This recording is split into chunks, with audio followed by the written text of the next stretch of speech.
Oh, sorry, Mr. Patel. I believe you're muted. As it does. Yeah. Oh, I unmuted myself. Right. Okay. As I have introduced myself, unfortunately, many times, as I famously said in the BBC interview, I used to be known as the son of my father. Now, unfortunately, I am known as the brother-in-law of the bomber. It's not something that I like to say. It's not a very nice label, but I have to unfortunately use that in this particular field, obviously discussing extremism, terrorism. So this particular talk or topic today is actually the reason why I decided to go public in September 2016 with my first BBC interview. So, and I'm also, I think, the only relative who has gone so public on the matter of the 7/7 bombers. So regarding the 7/7 bombings, the man who was later identified by the security services as the ringleader, Mohammed Siddiq Khan, happened to be my brother-in-law via being married to my sister. And there were certain times we had certain conversations which I remember and I now use in my work. So when I talk about media, I will obviously be not just talking about newspapers. Media now is any human means of communication. So my issue is with media, as in newspapers, social media, obviously radio, and also books and authors by terrorism so-called experts. And I will use that term, so-called experts, and I have been very clear on LinkedIn about so-called experts, which I have lost respect for because of, and the reason why I actually went public. So it's facts and evidence versus agendas and mistakes, or genuine mistakes, to put it politely, especially on a topic where lives are at stake, and on a topic that is actually, when you are in a position to influence people via your words, via your books, via your media interviews, you have to be very careful that you do deal with facts and evidence, not agendas, and obviously you cannot afford to make mistakes. So I'm going to start now by just citing the New Zealand incident, Christchurch, where the Muslims were killed, over, I think, 40 odd, maybe up to 50, by a white supremacist. This is what can happen when we are too free with our words, when we too often blame a faith rather than the criminals within the faith. So I'm going to start with New Zealand as a pointer that this is where we can go. And then I also remember an incident in Canada, I think a Quebec mosque, where there was a shooting. So facts and evidence versus agendas and mistakes. I'm going to talk about now certain Dewsbury cases, now specific, and Dewsbury has often been cited as the home of the 7/7 bomber, my brother-in-law. Now, the topic today is not about his personal life, but what some certain recent cases. We had a recent case where, to use the term, the media went bananas. Why? Because there was a case nearby where a few people who were living above a takeaway were arrested on terrorism charges. So the media went bananas. And as usual, what did they do? Oh, it's Dewsbury, it's the home of the 7/7 bomber, it's very near him. And then also some other awful terms that some people use, including experts in their books, that it's a hotspot. It's a hotspot of radicalization, things like this. So what happened in this takeaway case? There was no terror plot. Everybody was freed. But the media had already done the damage. Now, sometimes media, to be quite fair, they might issue an apology, but all the report was, oh, everybody is freed. Now, we have to look at the public, that the terror plot has already been, all the terrorist arrests have already been stated in thousands, and then social media, right? But how many people actually read the fact that these people have been released, or how many people are interested that people have been released? So now another second Dewsbury incident, described as a plot to kill people in leisure parks, already stated in newspapers. No convictions, no plot, but already it was stated that there is a plot from Dewsbury, once again, to kill people in leisure parks. And the audacity of some people to say this could have caused more damage than the Manchester bombing. And guess what? No terror plot. Both suspects released, nothing. but the damage has been done to on Dewsbury. So these are the issues that I have to try and deal with. And obviously, locals, when these things happen, they were saying, "Oh, we need to go talk to the media. We need to go to the." I just no. First, you need to know what's happening. Let's have the facts and the evidence. So this linking of terrorist plots to certain locations and them calling them hotspots. Unfortunately, Dewsbury being the favorite, quite wrongly being called the home of the 7/7 bomber. He was rarely at home. He had problems with his marriage. In fact, going on to mosques now, the topic of today, mosques, he despised Dewsbury mosques simply because all of the Dewsbury mosques are Sufi mosques and also Tabligh Jamaat. The reason why I will mention Tabligh Jamaat will be explained. The Tabligh Jamaat is a completely apolitical movement, not interested in global politics. In fact, the Tabligh Jamaat has sometimes, by takfiris, I will use that term, takfiris, has been called an apostate Jamaat or a group of apostates. Why? Because they do not even want to use the term jihad. When they do translations of the Quran, instead of saying the words jihad, they will use the term path of Allah, which they have turned into that, oh, you just go to preach to Muslims. So my brother-in-law argued with me once, and he said, my prayers will not be even answered in any mosque in Dewsbury, let alone Dewsbury Markaz. So this idea that the Tabligh Jamaat is a probably problematic organization, and then here we are being told by certain people, once again in certain media, is that the Tabligh Jamaat is a problematic organization. But how does a terrorist leader hate the Tabligh Jamaat? It's because he knows that the Tabligh Jamaat is completely apolitical. They don't want to talk about politics. They don't want to talk about global politics. So quickly, I will just read out the 6 points of the Tabligh Jamaat, which is the remit of the Tabligh Jamaat. One, it tells Muslims that increase your faith and get work in getting closer to Allah. Second, it tells you to pray your salah and perfect your salah, because obviously you have qualities. And then to increase your knowledge and remembrance in God. Fourth is to serve mankind. Fifth is to do everything for Allah, for God, and not to show people. And then the sixth is this is the problem that takfiris have with the Tabligh Jamaat, is they say the remit is to go out to other Muslims and to give them dawah to come to the mosque and pray and better yourselves. The remit of the Tabligh Jamaat is not even to give dawah to non-Muslims, only to Muslims. And there are Muslims who have a problem with this. So this is the Tabligh Jamaat. Obviously, I can talk about the Tabligh Jamaat for hours on end.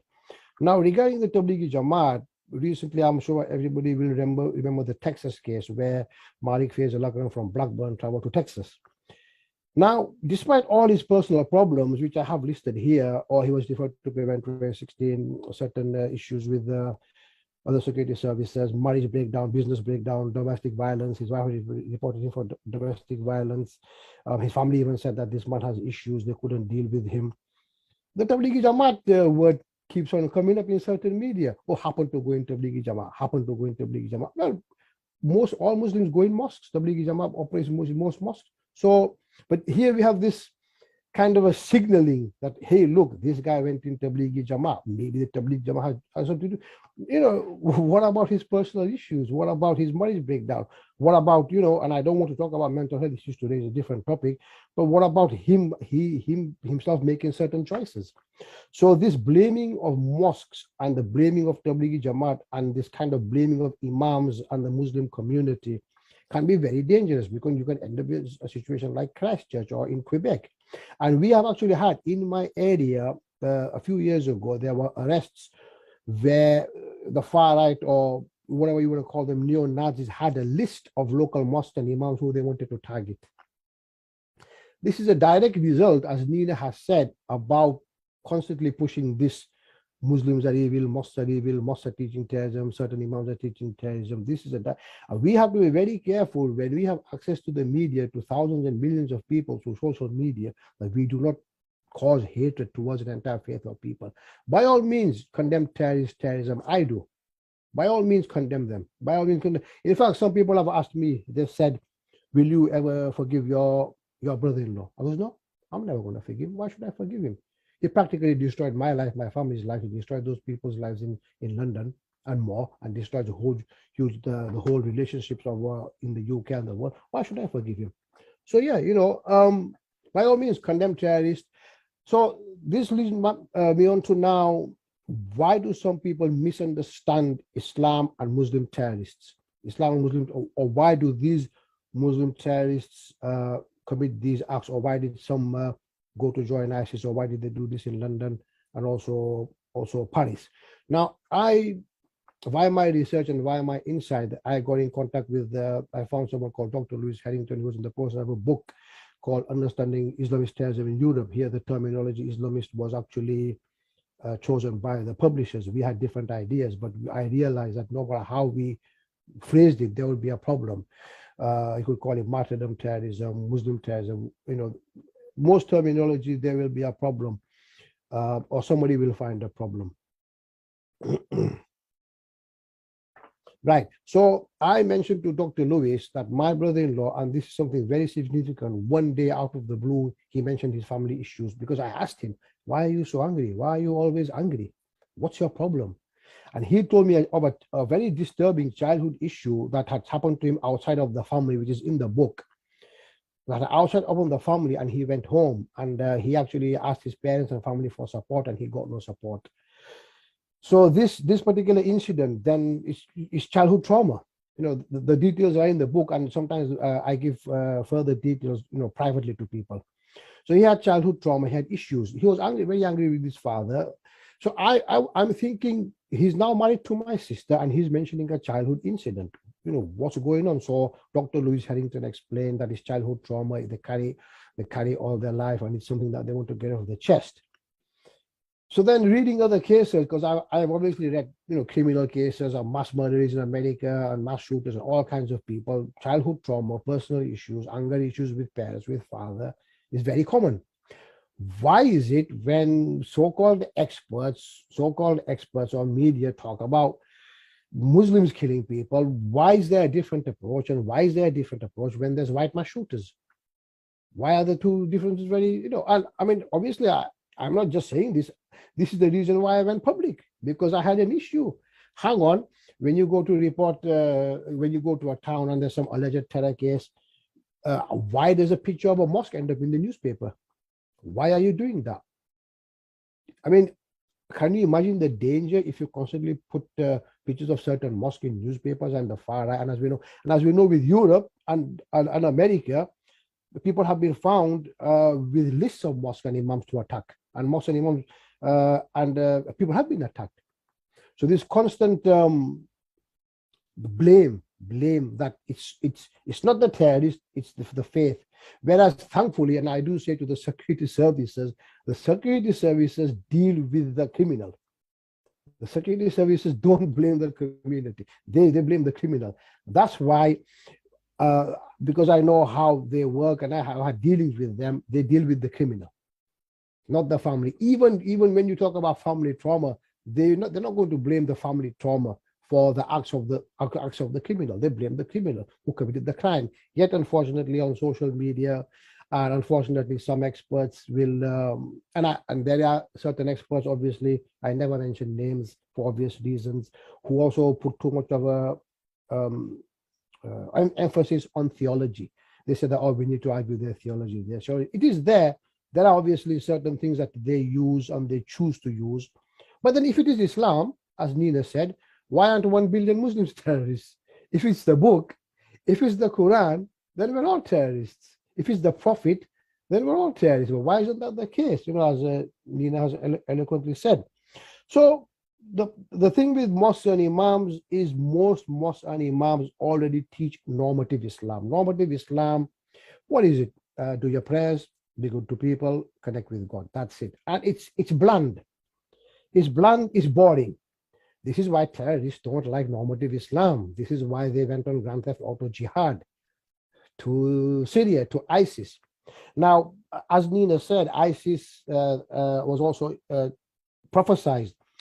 And the Arabic term for ISIS is Khawarij.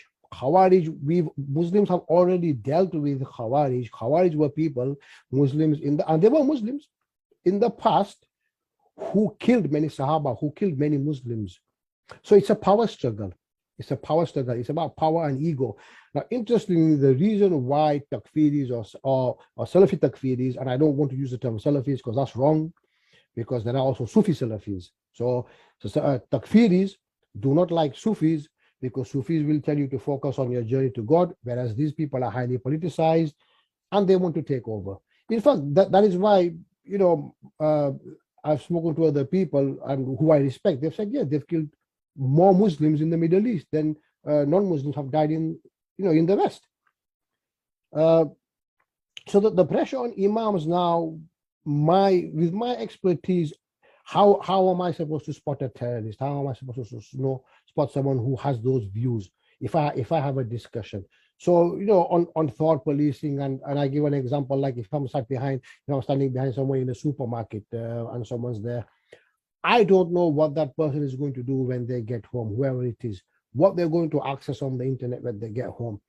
Yet somehow we as Muslims or imams and mosques, we have to police our communities. How do we do that? How are we supposed to do that? We now live in an age, 20 years of the internet approximately or more, where parents do not know what their children are doing on the phones. I'm here now. What my children are doing, I don't know. They're all grown up, but obviously I do not know what they're doing on the phone. I mean, I know they're not doing anything wrong, but people are losing their logic nowadays. Oh, you should know what your children are doing. You should know, the imam should know what the congregation is doing. How is, in fact, in Islam, we don't even have something like confessionals where a person will go and speak to the imam and say, oh, I've got this feeling or that feeling, or I want to do this and I want to do that, and help me. We don't even have that. Most imams, even now in the UK, some have part-time jobs, and then in the evening they'll go to teach in the mosque from 5 to 7, 8, and they'll teach the prayers, and that is their remit. That is their remit. I haven't approached certain imams to work with me, but they say, look, we're already teaching normative Islam. We're not teaching anything wrong. We teach people to pray and be good citizens like the Tablighi Jamaat do. So what more do you want me to do? I said, that's fair. That's fair. So this unfair labeling of if there's a terror incident or if there's a terror raid and a picture of a mosque comes up is irresponsible. It's irresponsible and it's problematic. Now, at the moment in time with the internet, what we are actually dealing with on social media is fake sheikhs and people online. You can have your extremism recruiters, on the dark web or whatever. I don't know because I don't bother looking for that. I work in the mainstream, right? And then you have certain political groups, politicized groups, which are called victimhood groups, Muslim groups. I'm very fair. I'm not here to. I know there are some Muslims who do have some problematic rhetoric, and I have written a short piece where it's not illegal, but it can be problematic. Hyper victimhood, where people are told to. For example, if someone's going to university and they're supposed to focus on their education, we have these hyper victimhood groups and say, "Oh, you're going to focus on the Middle East." Well, that's wrong. So in many of my interviews and pieces, I've said, look, focus on your education, your prayers, and your family. But unhealthy focusing on affairs, Middle Eastern affairs, which you cannot change, is problematic. So let's avoid another Christchurch attack. Let's avoid another Quebec, Canada attack. And we need to stop when there are certain situations happen. Let's wait for the evidence. Let's wait for the case. Let's wait for the police to say, well, these people are convicted. Then if you want, you can say, yeah, this thing has happened. So these terms like terrorist, hotbed, which are used by so-called experts and certain people are very problematic. The other thing now, I've just got finally, as Nina has also said, we need to differentiate between conservative Islam, conservative or orthodox Islam, as in like wearing the hijab and people choosing to wear the hijab, and extremism and terrorism. These three things need to be defined and separated. Orthodox or wearing the hijab or being conservative is not extremism. And extremism itself is still an undefined term. And then obviously we have terrorism. And then we also need to differentiate between political Islam, people with their own political agendas and issues, and Sufi Islam and Tazkiyah. So these are also very deep deep subjects. So I can go on, but if you have any questions, feel free to ask. I'll have a bit of a break.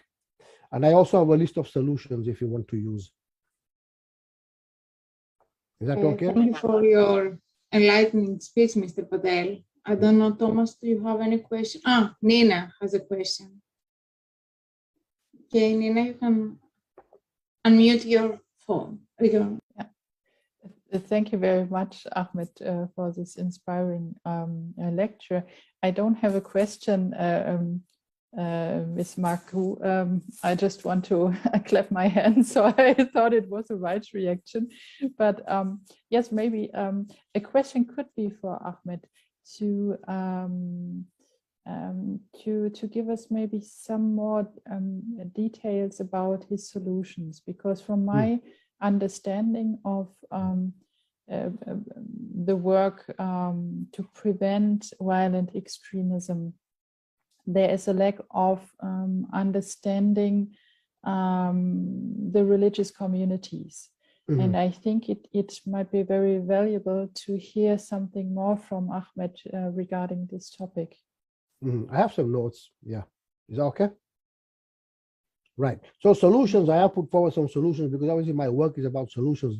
Victimhood groups just talk about problems or certain problems. I'm talking about solutions and working towards solutions.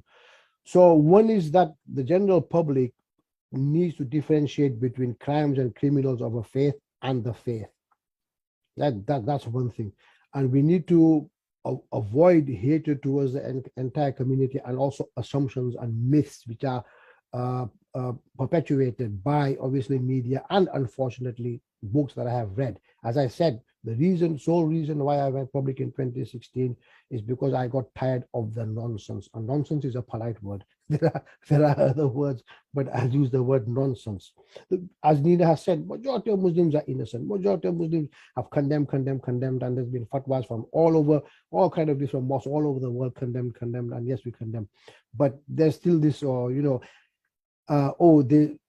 actually a point that we discussed, secretly supporting terrorists. Well, hang on, if Muslims secretly support terrorists, why were my children bullied by Muslims? Why were my children bullied by Muslims? Why was I ostracized by certain Muslims? Why are there certain Muslims who are scared to talk to me? If Muslims secretly supported terrorists and terrorism families, we would have been treated like heroes, but no, we were ostracized. So the very fact that my children were bullied by Muslims is a great proof how other Muslims see Muslim terrorists, and not just Muslim terrorists, but families of terrorists. Because of what happened to me, the shame that we had to deal with, and the nasty comments that I had to deal with from fellow Muslims who I had known all my life. What have you done? What has your brother done? Look at now what we have to deal with. Look at the cameras outside the mosque. Look at the cameras in Sawatown. Look at the cameras outside Dewsbury Markaz. I had to deal with all that. So that is proof that these people, these mosques, these institutions are completely innocent, and how they treated me is a proof that they are innocent, that they do abhor terrorism. So yeah, there needs to be trust building between communities and governments and different agencies working equal partnerships.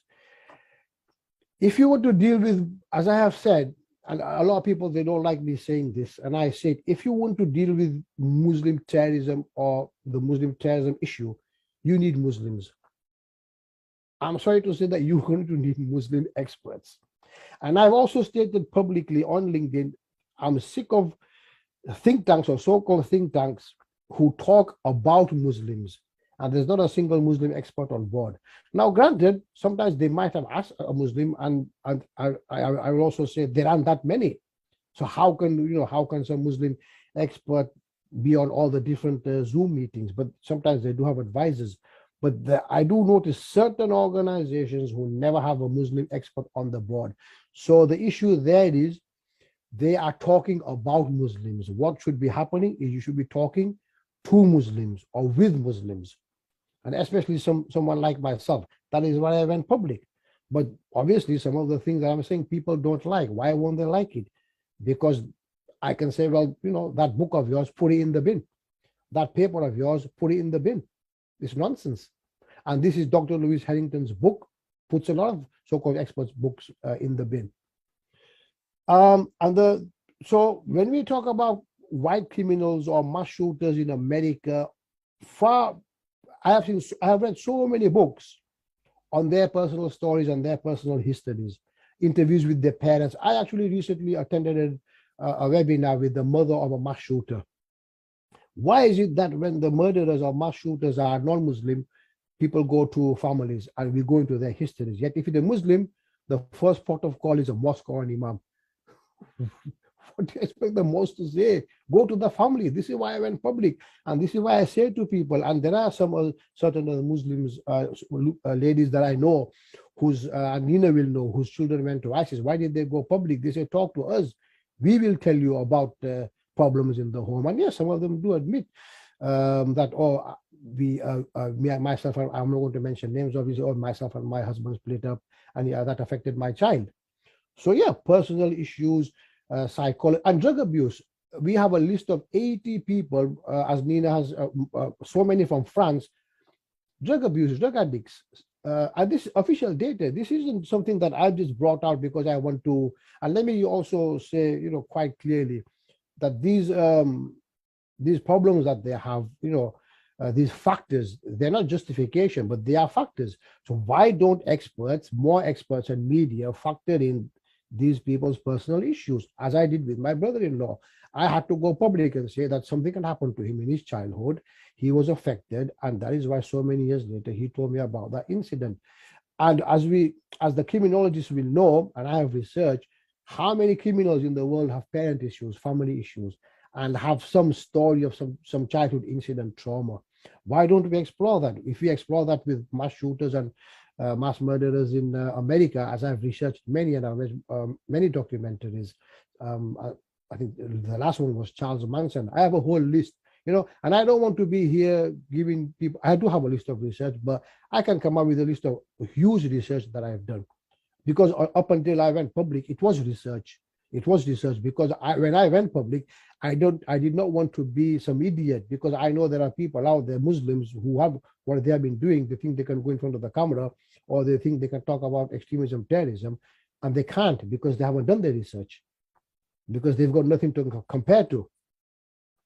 Yes, Nina? Thank you. So now I found the right reaction here. Yes, the last point, if I may ask you, if it's okay for the moderators here. So, because I'm very interested in this topic of prevention in the UK. And I have read a quite interesting book about the widows of Daesh. And the author said that after Shamima Begum and her girlfriends had departed for Daesh, at her school, the children, the pupils, tried to or had created a kind of theater play for the school, and it was very critical. And then the authorities came and they forbid it, and it was not allowed at the school because they said, "Oh no, it is a too hot topic, and we should not bring it into school." And it depressed these children pretty much, because they said, "Why are we not allowed to address our needs and our emotions?" Do you know why the authorities have forbidden this theater again in the school? I don't actually know about this incident, but obviously with Shamima Begum, it's a very complex issue which I've been following. Obviously that and Jack Letts. I don't really want to comment on her specific case for certain reasons, because decisions have been made. My issue there, unfortunately, is with what happened before, because as you know, I deal in pre-rad. The question for me is, why did the girls feel the need to go? So that is my question. And then obviously now that the decision has been made, it's too complex for me to really answer, and it wouldn't really be my place, really. But yeah, I have also researched some of her life, and she also had a lot of personal issues at home. That's what I will say on her, because I think her parents are split up. and I have obviously researched some ISIS females and watched some documentaries. So a lot of them, once again, did have issues, but did they need to go to ISIS? That is why I won't answer that question. I apologize. Okay. But the one thing that I want to also two last things. There are also too many experts or so-called experts, even on LinkedIn. They emphasize theology too much. They're putting too much focus on Islamic theology, Islamic text, Islamic thing, rather than the personal issues of the individual. Because as we know, thankfully, the courts, the justice system deal with criminals, and if they apply the same system what some people are applying, then whole families would have been arrested. But thankfully, that's not the case. And finally, I really want to say imams and mosques are a part of the solution, not a part of the problem. They need to be appreciated and they need to be used, but they need to be brought into the conversation as equal partners, without worrying about things like prevent or what they talk about. I think this is maybe what you were talking about, which I will research and then we'll discuss. But thank you very much. I mean, if you do have questions, you are welcome, but I can go on and on. I can go on and on. There's plenty more. Thomas, do you have any question? Well, I thought it was a very substantially informative discussion, so I think my questions have been answered. I do feel, though, that we are unfortunately reaching the end of our time here, so I think we may need to wrap up, but I would like to say thank you so much. The discussion here was incredibly fruitful from both angles.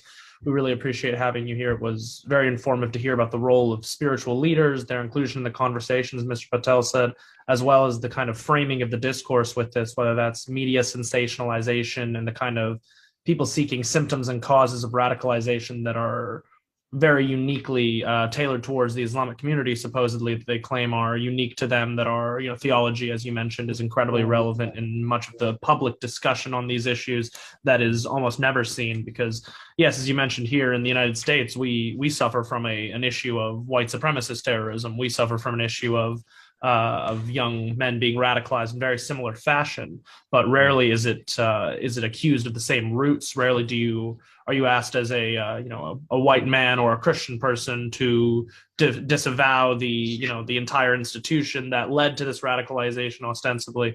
And I think that it was really interesting to hear how both in France, and the United Kingdom, and somewhat to the United States, it was also relevant.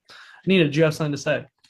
Yes, Tom, I guess. because thank you. You're sitting in the US, and some weeks ago, the religious scholar Joycelyn Cesare, who is also sitting in the US, working at a US university, has said that the riots in the US could be called a religious extremist movement.